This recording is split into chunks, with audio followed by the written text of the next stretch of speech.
Hello friends, welcome to the platform biology with doctor Neeraj Dholiya. Last class में हमने बात की थी प्रोटोजोआ की। उसी की कंटिन्यूशन में आज हम बात करेंगे classification of the protozoa. Title मैंने यहाँ पे लिखा हुआ है classification of the hidden word, क्योंकि माइक्रोस्कोपिक होते हैं नेचर के, नेकेड आई से हम इनको देख नहीं सकते, इसलिए हिडन वर्ड यूज किया है वर्ड। ठीक है, तो क्लासिफिकेशन देखेंगे। अब जब प्रोटोजोन्स के क्लासिफिकेशन की बात आती है तो अलग अलग बुक्स में कुछ अलग अलग तरह का क्लासिफिकेशन हमें मिलता है ना। किसी में किसी को क्लास बोला गया है, किसी को सब क्लास बोला गया है, थोड़ा मिक्सिंग सा हो जाता है। तो ये ऐसा क्यों है? क्योंकि इनमें जो ग्रुप्स मिलते हैं, अलग अलग तरह के कई वैरायटी के ग्रुप्स पाए जाते हैं, और क्लासिफिकेशन भी अलग अलग दिया गया है ना। अभी आप कोई क्लासिफिकेशन देखेंगे वो अलग होगा, हाइमैन का क्लासिफिकेशन आपको अलग दिखाई देगा। ठीक है, तो हम जो डिस्कस करने वाले हैं वो कन्वेंशनल क्लासिफिकेशन स्कीम, ठीक है, जो कि हाइमैन, हाइकमैन और स्टोरर ने दिया था, उसको हम डिस्कस करेंगे, है ना। सबसे ज्यादा कंसीडर भी इसी को किया जाता है।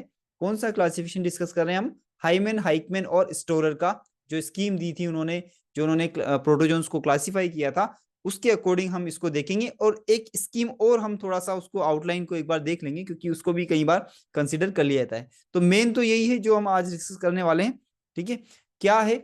प्रोटोजोआ जितने भी ऑर्गेनिजम्स हैं उनको on the basis of the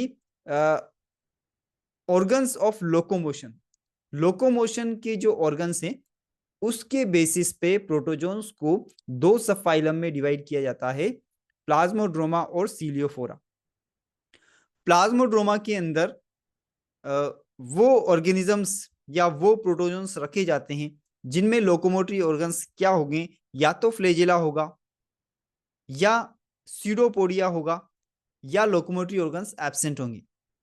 ठीक है, देखिए मैंने तीन कंडीशन बताई हैं कि अगर फ्लेजिला है एज अ लोकोमोटरी ऑर्गन, अगर वहां पे फ्लेजिला है तो उसको हम प्लाज्मोड्रोमा में रखेंगे।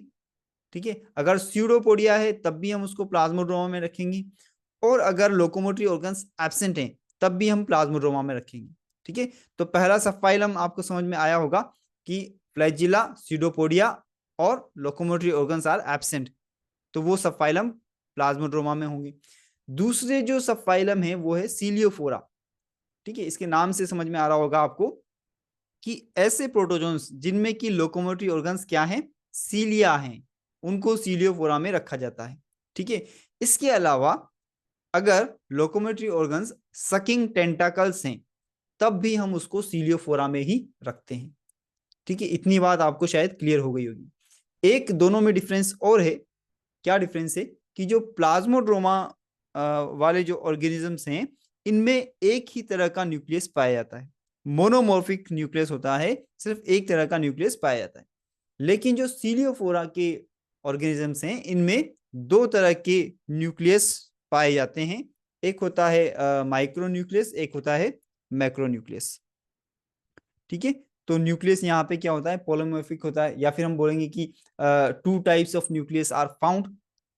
ठीक है, अब बात आती है सब फाइलम को आगे हम कैसे क्लासिफाई करते हैं। तो सब फाइलम प्लाज्मोड्रोमा को तीन क्लासेस के अंदर डिवाइड किया गया है। मैस्टिगोफोरा, या जिसको फ्लैजिलेटा भी बोलते हैं। दूसरा है सार्कोडीना, इसको राइजोपोडा भी बोला जाता है। और तीसरा है स्पोरोजोआ।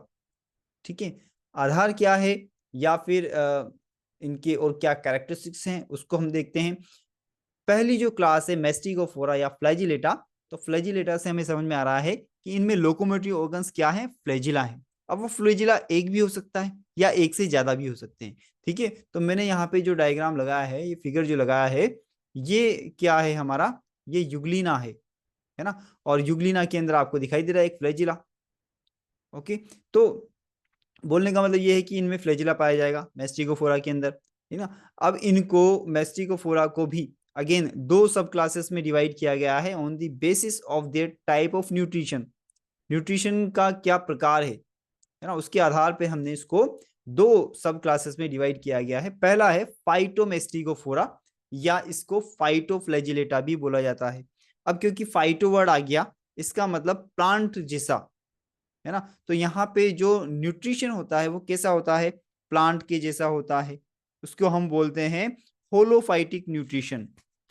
ठीक है। तो यहाँ पे क्लोरोप्लास्ट मिलेगा, यहाँ पे फोटोसिंथेसिस होता है, क्लोरोफिल बियरिंग क्रोमेटोफोर्स यहाँ पे पाए जाते हैं। इसकी वजह से इनमें क्या होता है, फोटोसिंथेसिस होता है।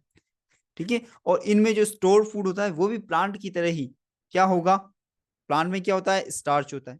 ठीक है। तो यहाँ पे भी स्टोर जो रिजर्व फूड होता है वो क्या होगा, स्टार्च होगा या पैरामाइलोन होगा। ओके।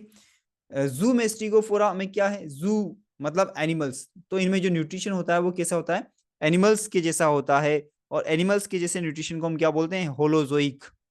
होलोजोइक न्यूट्रिशन यहाँ पे पाया जाता है। ठीक है। होलोजोइक या सेप्रोजोइक, डेड ऑर्गेनिक मैटर पे अगर वो डिपेंड होता है फूड के लिए तो उसको सेप्रोजोइक बोलते हैं। और अगर नॉर्मली वो फूड कंज्यूम कर रहा है, उसको इंजेस्ट कर रहा है, डाइजेस्ट कर रहा है, तो उसको हम होलोजोइक न्यूट्रिशन बोलते हैं। ठीक है। तो दोनों कंडीशन इसके अंदर पाई जाती है जू मेस्टिकोफोरा के अंदर। इनके अंदर जो कुछ इंपॉर्टेंट ऑर्डर्स हैं वो मैंने यहाँ पे मेंशन किए हैं। जैसे कि आपके फाइटोमेस्टिकोफोरा के अंदर क्राइसोमोनेडीना और क्रिप्टोमोनेडीना, यहाँ पे देखिए डीना DINA लिखा हुआ है, अगर ये DIDA भी है, डीडा, क्राइसोमोनेडीडा, तो वो भी सही है। क्रिप्टोमोनेडीडा वो भी सही है ना। कुछ बुक्स में आपको क्रिप्टोमोनेडीडा दिखाई दिया देगा और कुछ में आपको क्रिप्टोमोनेडीना दिखाई देगा, तो दोनों ही सही है। ठीक है। यूग्लिनोइडीना, फाइटोमोनेडीना, ठीक है, क्लोरोमोनेडीना और डायनोफ्लेजिलेटा, ये कुछ ऑर्डर्स जो कि फाइटोमेस्टिकोफोरा के अंदर इंक्लूड किए जाते हैं। इसी तरह से जूमेस्टिकोफोरा के अंदर राइजोमेस्टिजीना, प्रोटोमेनेडीना, पोलीमेस्टिजीना, हाइपरमेस्टिजीना, ये कुछ ऑर्डर्स हैं जो कि जूमेस्टिकोफोरा के अंदर आते हैं। बात करते हैं सार्कोडीना या राइजोपोडा की। सार्कोडीना या राइजोपोडा ये अमीबोइड शेप के होते हैं और इनमें जो लोकोमोटरी ऑर्गन होता है वो अमीबा की तरह ही सीडोपोडिया होता है ना। अमीबा में भी लोकोमोशन सीडोपोडिया से होता है, तो सार्कोडीना या राइजोपोडा जो कि अमीबोइड होते हैं उनमें भी लोकोमोशन कैसा होता है, सीडोपोडिया के थ्रू होता है। ठीक है। और एक बात और है कि ये जो एनिमल्स होते हैं सार्कोडीना या राइजोपोडा वाले, इनमें शेल भी पाया जाता है।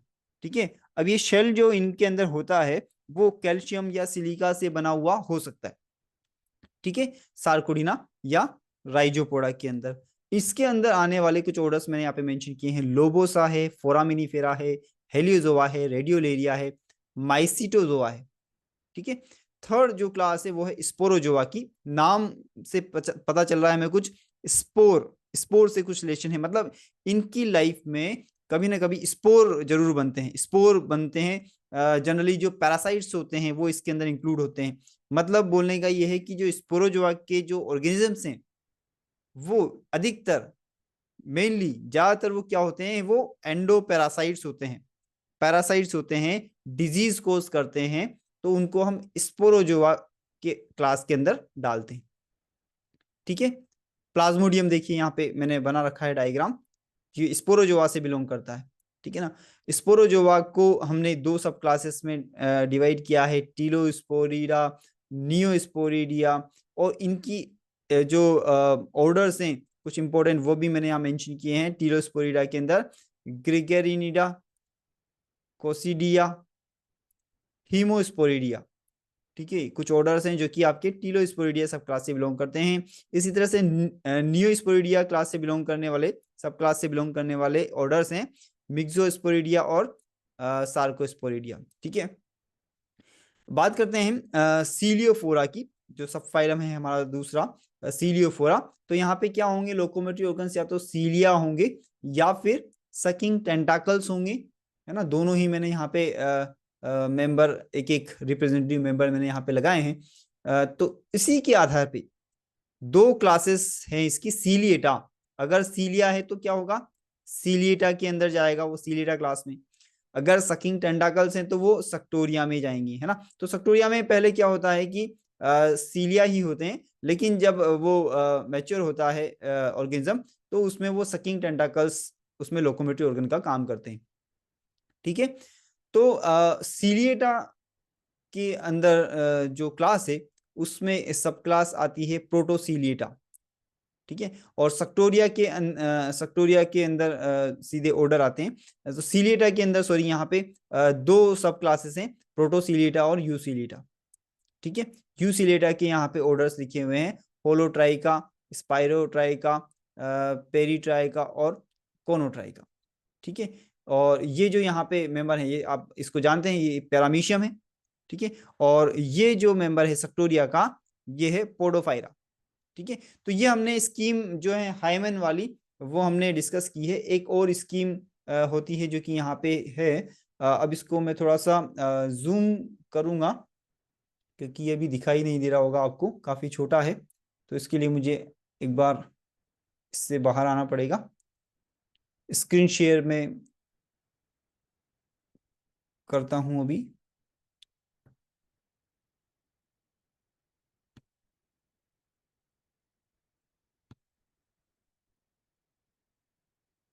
Share screen, share. ओके, अब आपको शायद ये दिख रहा होगा, है ना। ठीक है, तो ये एक और स्कीम है प्रोटोजोआ की क्लासिफिकेशन की, जिसमें कि पूरे प्रोटोजोन्स को 4 सब फाइलम में डिवाइड किया जाता है। सार्कोमेस्टिगोफोरा, स्पोरोजोआ, निडोस्पोरा और सीलियोफोरा। ठीक है, प्रोटोजोआ को 4 सब फाइलम में डिवाइड किया जाता है। सार्कोमेस्टिगोफोरा, स्पोरोजोआ, निडोस्पोरा और सीलियोफोरा। ठीक है, अब एक एक को हम देखते हैं। जो हमारा सार्कोमेस्टिगोफोरा है, उसको हमने यहाँ पे डिवाइड किया है। अगेन देखेंगे हम, हाँ, सुपर क्लासेस के अंदर। तो सार्कोमेस्टिगोफोरा को हमने 3 सब क्लासेस में डिवाइड किया है, सॉरी सुपर क्लासेस में डिवाइड किया है। मेस्टिगोफोरा या फ्लैजिलेटा, ओपेलाइनेटा एंड सार्कोडिना या राइजोपोडा। ठीक है, अच्छा, ये स्कीम जो है वो कमिटी, एक कमिटी है जो कि टैक्सोनॉमिक एंड टैक्सोनॉमिक प्रॉब्लम्स को सॉल्व करती है, ऑफ दिस सोसाइटी ऑफ प्रोटोजोलॉजिस्ट, है ना। तो इस कमिटी ने ये स्कीम दी है। तो जो सार्कोमेस्टिगोफोरा है, उसको हमने 3 सुपर क्लासेस में डिवाइड किया है। मेस्टिगोफोरा, फ्लैजिलेटा, ओपेलाइनेटा और सार्कोडिना, राइजोपोडा। ठीक है, फिर से मेस्टिगोफोरा को उसी तरह हमने डिवाइड किया है, फाइटोमेस्टिगोफोरा, जूमेस्टिगोफोरा। सार्कोडिना को यहाँ पे 3 क्लासेस में डिवाइड किया गया है, राइजोपोडा, एक्टिनोपोडिया और पायरोप्लाज्मिया। राइजोपोडा को हमने 3 सब क्लासेस में डिवाइड किया है, लोबोसिया, फाइलोसिया एंड ग्रेन्युलो रेटिकुलोसिया। ठीक है, ये आप नोट कर लीजिएगा इसको। एक्टिनोपोडिया जो है, उसको भी 4 सब क्लासेस में डिवाइड किया गया है, हेलियोजोआ, रेडियोलेरिया, एकेंथेरिया और प्रोटियोमिक्सिडिया। पायरोप्लाज्मिया को हमने सब क्लासेस में डिवाइड नहीं किया। ठीक है, फिर स्पोरोजोआ को हमने 3 क्लासेस में डिवाइड किया है, देखेंगे, टोक्सोप्लाज्मिया, हैप्लोसोरिया और टीलोस्पोरिया।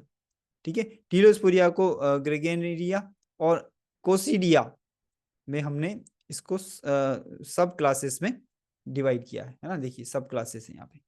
ठीक है, इसी तरह से जो हमारी नीडोस्पोरा है, उसको हमने मिक्सोस्पोरिडिया और माइक्रोस्पोरिडिया में 2 क्लासेस में डिवाइड किया है। सीलियोफोरा को हमने सीलिएटा एक क्लास में डिवाइड किया है, फिर अगेन उसको 4 सब क्लासेस में डिवाइड किया है, होलोट्राइका, पेरीट्राइका, सेक्टोरिया एंड स्पाइरोट्राइका। ठीक है, तो इसको आप पॉज करके इसको नोट कर सकते हैं, एक देख के। ये जो स्कीम है, ये जो कमिटी बनी थी प्रोटोजोलॉजिस्ट की, इसमें जो मेंबर थे mainly B M. Honigberg and their colleagues, इन्होंने ये इसको बनाया था 1964 में, ये प्रपोज की गई थी। ठीक है, taxonomy problems of the society of protozoologist, इन्होंने इसको बनाया है। ठीक है, तो होप आपको समझ में आया होगा। अगर कोई डाउट होता है तो आप जरूर पूछिए कमेंट में, मैं रिप्लाई भी करूंगा। Thank you for watching the video.